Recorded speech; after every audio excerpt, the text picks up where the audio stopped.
जो अंकित सर जिस तरफ इशारा कर रहे हैं कि हाँ भाई कोचिंग माफियाओं का आपसी कंपटीशन इतना तगड़ा है कि वो भी इसमें इन्वॉल्व हो सकते हैं?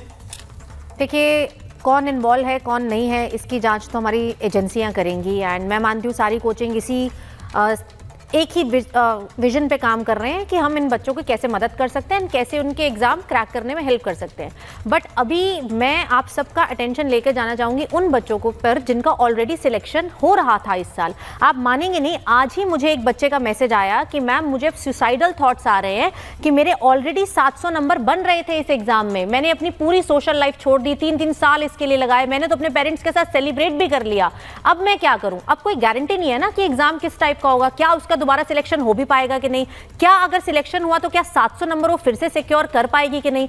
तो मैं चाहूंगी कि सब लोग बच्चों के मनोस्थिति के बारे में भी सोचें, उस पेरेंट के बारे में भी सोचें जो लोग लोन ले लेके बच्चों को पढ़ाते हैं, उनका भी बहुत ज्यादा सपोर्ट लगता है एंड टाइम लगता है।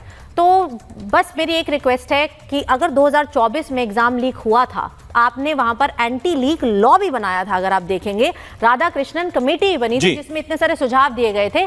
अब जो हुआ है वो क्यों हुआ है वो आप फाइंड आउट करें एंड उसके लिए रिजल्ट्स भी निकालें एंड कड़ी से कड़ी सजा उनको दें एंड आने वाले समय पे ये एग्जाम ना हो उसके लिए हेल्प करें। बिल्कुल सौरभ।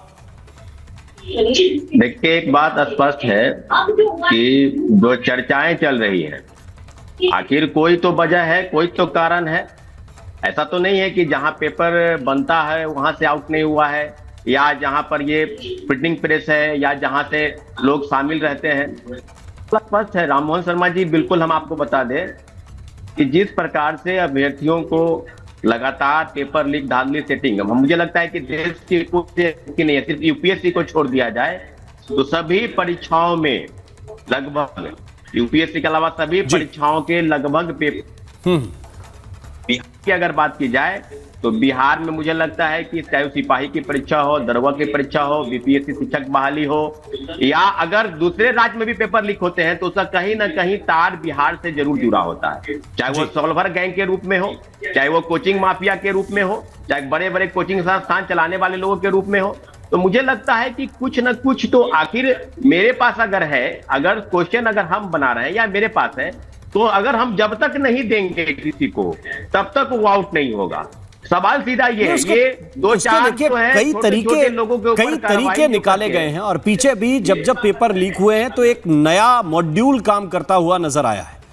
हर बार ऐसा नहीं होता कि किसी बनाने वाले ने पेपर लीक कर दिया।